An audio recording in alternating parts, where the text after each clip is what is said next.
l'idée, c'est d'essayer de décharger le collaborateur pour qu'il gagne du temps, pour qu'il soit vraiment focus sur la partie à forte valeur ajoutée du cabinet. Et l'idée, c'est que ce soit vraiment un outil copilote en quelque sorte. Aujourd'hui, ça devient absolument nécessaire et puis surtout incontournable, qui vont nous permettre effectivement de jouer pleinement notre rôle de conseil, d'une part, et de pouvoir faire des restitutions à nos clients de manière beaucoup plus régulière. Leur activité, marge, chiffre d'affaires, bien sûr résultats, évolution de la trésorerie, et de mieux anticiper éventuellement des problèmes ou les risques qui pourraient survenir. Aujourd'hui, la data, pour nous, elle va devenir disponible. Donc ça va être un gain de temps évidemment important. Et ce gain de temps, il va nous permettre effectivement de pouvoir mettre en place vis-à-vis de nos clients des restitutions, leur apporter peut-être un peu plus aussi d'outils au niveau des contrôles de gestion.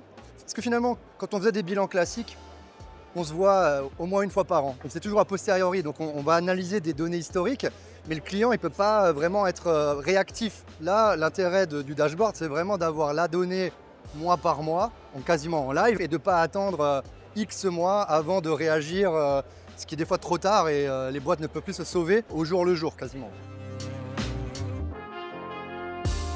Le Smart Forecast et le prévisionnel intelligent, je l'utilise tous les mois finalement avec mes clients. Il va mettre à jour les datas qu'on va importer, donc les datas réelles, la réalité de ce qu'on a fait va s'afficher. Et derrière, après, avec la tendance, le forecast il va se moduler au fur et à mesure avec la data qui est puisée en fait finalement dans les données que Fool met à disposition, qui sont anonymisées effectivement. Et ça a une vraie valeur ajoutée pour le client puisqu'il peut se comparer aussi en se disant tiens, je sais que c'est ce qui se passe dans mon domaine d'activité et donc il peut voir si oui ou non colle avec ce que lui il doit réaliser à son niveau. D'avoir ces données sectorielles, ça permet au client de se situer, de voir là où il est bon, là où surtout il est moins bon et de pouvoir mener les actions effectivement pour corriger ce qu'il y a éventuellement à corriger.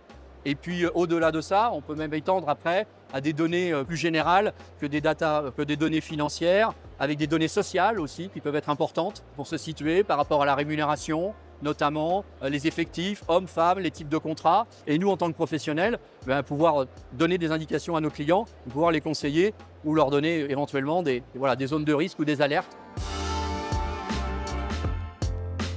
La comptabilité, pour eux, c'est une obligation.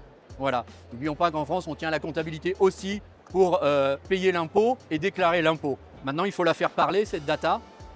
Et un outil comme le dashboard, agrémenté en plus du prévisionnel intelligent, pour nous permettre de faire parler ces chiffres, là encore dans une démarche qui soit plus prospective que rétrospective. J'en ai, ils sont à fond sur je veux ma marge, je veux voir mon chiffre d'affaires, comment il évolue. Il y en a d'autres qui veulent plus avoir des indicateurs clés, qui vont être des indicateurs métiers. Ce qui est intéressant, c'est qu'on peut les construire. Je m'appelle François et je fais partie de la Fool Family. Je m'appelle Guillaume et je fais partie de la Fool Family.